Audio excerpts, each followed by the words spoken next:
हरियाणा के रेवाड़ी जिले में एक छोटा सा गांव थे सांवरी। गांव छोटा जरूर था लेकिन वहां रहने वाले लोगों के दिल बहुत बड़े थे।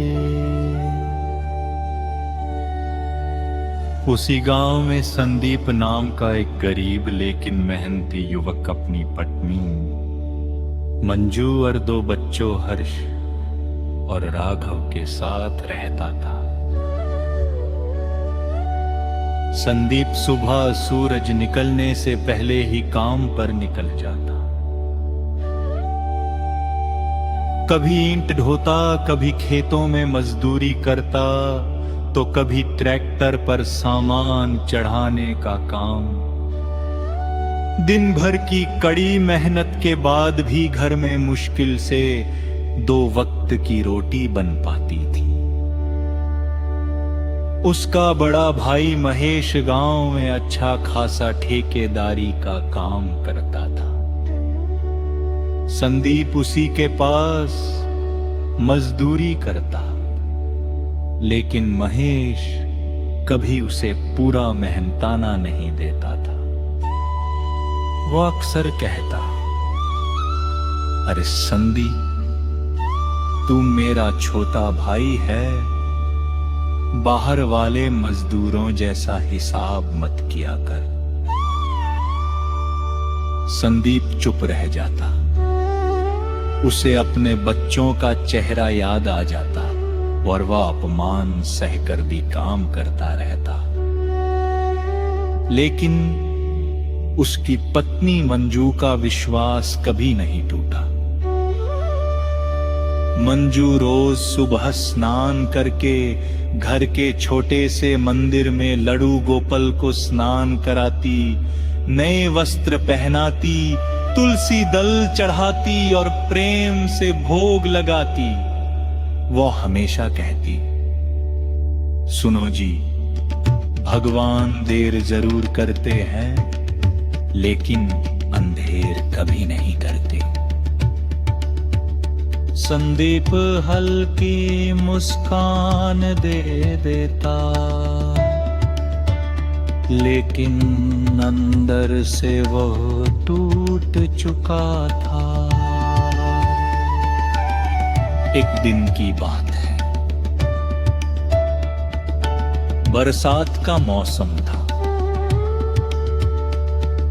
संदीप सुबह से भीगते हुए मजदूरी कर रहा था।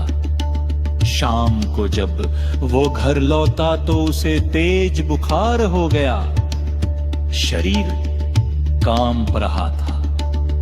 घर में दवा के लिए भी पैसे नहीं थे। मंजू ने बच्चों को सुलाया और मंदिर के सामने बैठकर रोने लगी। हे लड्डू गोपाल, मैंने हमेशा आपका भरोसा किया है। आज मेरे पति को बचा लो प्रभु। रोते रोते उसकी आंख लग गई। रात के लगभग 2 बजे मंजू ने सपना देखा। सपने में एक सुंदर बालक पीले वस्त्र पहनकर मुस्कुरा रहा था। उसके हाथ में माखन था। वो बोला, मां चिंता मत करो, कल सुबह तुम्हारे घर सुख आने वाला है। मंजू अचानक उठ बैठी। उसका दिल जोर जोर से धड़क रहा था। सुबह हुई। संदीप का बुखार काफी कम था। तभी गांव का एक आदमी घर आया। संदीप भाई, शहर में एक गोदाम बन रहा है। वहां ईमानदार आदमी चाहिए। मैंने तुम्हारा नाम दिया है। संदीप तुरंत तैयार होकर चला गया। काम बड़ा था और मालिक बहुत अच्छे स्वभाव का था। कुछ ही दिनों में मालिक संदीप की मेहनत और ईमानदारी से बहुत खुश हो गया। एक दिन मालिक ने कहा, संदीप, तुम सिर्फ मजदूरी के लिए नहीं बने हो, तुम में जिम्मेदारी उठाने की ताकत है। क्या तुम ठेके पर काम संभालोगे? संदीप हैरान रह गया। उसने कभी सपने में भी नहीं सोचा था कि कोई उस पर इतना भरोसा करेगा। धीरे धीरे उसकी जिंदगी बदलने लगी। अब वह मजदूर नहीं, बल्कि छोटे छोटे कामों का ठेका लेने लगा। पैसे आने लगे, घर की हालत सुधरने लगी। लेकिन मंजू आज भी पहले की तरह ही सुबह उठकर लड्डू गोपाल की पूजा करती।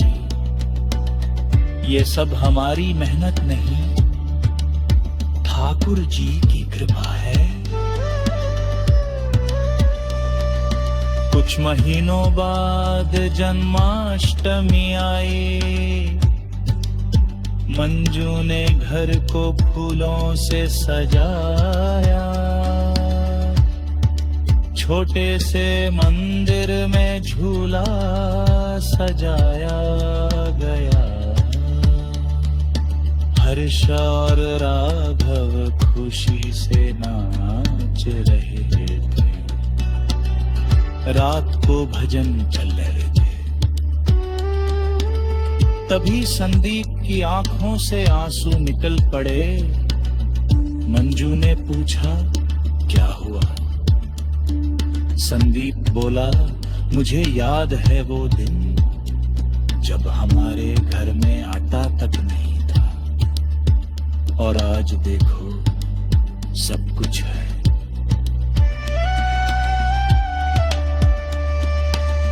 मंजू मुस्कुराई। जब इंसान सच्चे मन से भगवान को याद करता है, वग भगवान भी उसके घर आने का रास्ता ढूंढ लेते।